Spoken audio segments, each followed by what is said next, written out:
Hi, my name is Hannah Logue, and today I will be discussing with you Marzano's Summarizing and Note-Taking strategy. What is summarizing and note-taking? Note-taking is defined as the practice of writing down certain pieces of information from another source. This is often taking notes off of a PowerPoint or from a website. Summarizing is defined as clarifying the main points of something. We often think of summarizing when we think of summarizing a book, an article, or another piece of text. Both of these help students gain greater comprehension skills and allow them to revisit the information at a later point. This is often before a test or at the beginning of instruction. How is Marzano's strategy different? Marzano's strategy isn't technically different, but during this strategy, students will need to put the notes into their own words to show a greater understanding of the material. Having students put something into their own words just allows the teacher to know that comprehension is reached and that they can move on to the next setting. How will I use this in my classroom? For summarizing, a teacher can use a fill-in-the-blank worksheet and discuss the main ideas and points with the students. When talking about filling in the blanks here, we're actually referencing inferencing. When a student inferences, they draw conclusions about the text or what they think will happen next. During note-taking, the teacher should teach students the multiple ways to take notes. This can come in a form of bulleted points, a web of information, or a combination. The teacher should always show multiple ways to take notes to let the students choose what they think will be most beneficial to them. If a student is not aware of some of these, note-taking may be pointless to the student if they are not gaining any understanding from what they have written down. Instructional procedures for summarizing. As the teacher, you should first teach the students the rule-based summarizing strategy. This is where students will 1. Delete any information that is not completely necessary. This is sometimes smaller details or other things in the book that just don't seem to catch the eye of the reader or they're not a part of the main point. Delete any information that seems to be redundant.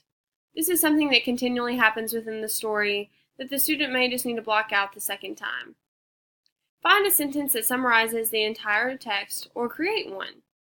Sometimes the text will not summarize the main point within one sentence, so the student will often have to create one themselves.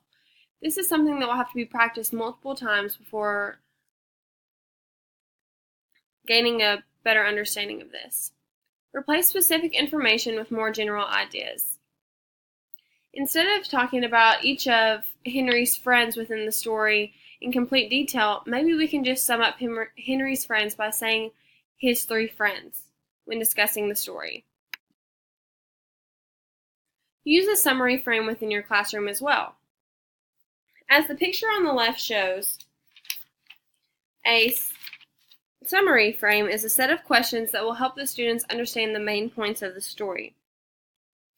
As the teacher, you should always let your students know why these questions are important, but you should also make sure the questions themselves are important to the greater comprehension of whatever you're learning.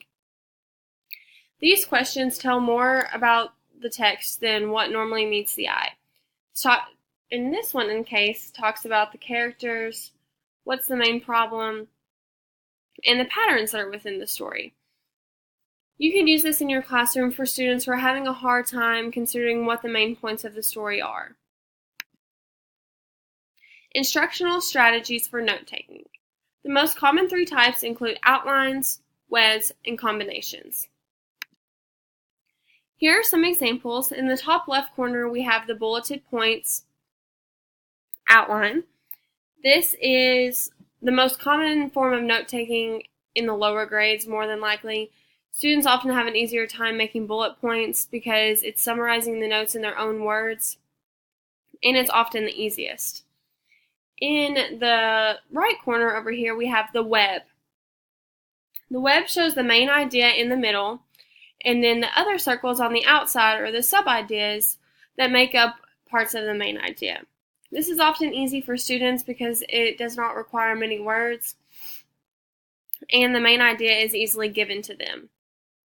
In the bottom left corner, we have the combination. The combination allows the students to draw pictures and for the students to write simple words down or anything that would help them recall the information. In the bullet point, this would be good for students who have ADHD as well as the web because it allows them to write down short snippets of information and allows them to pay greater attention to the teacher's hand signals and motions whenever they're talking. The combination is good for those students who have who learn more from visual images. These students are more than likely to remember something based on the images that they draw down than words. Also, you should give your students teacher prepared notes. Whenever you hand out these notes, you should explain to students why you formatted the notes in this manner and tell them why you used the information that you did. Make notes a privilege within your classroom. Students know that notes aren't always the funnest thing to do, but if they know that they're valuable within your classroom, then they will be more able to take better notes. As the teacher, if you allow them to use their notes on games, competitions, or other activities within the classroom, they're more able to take better notes because they know that they're valuable and that they can use them in their future. The target audience and modifications.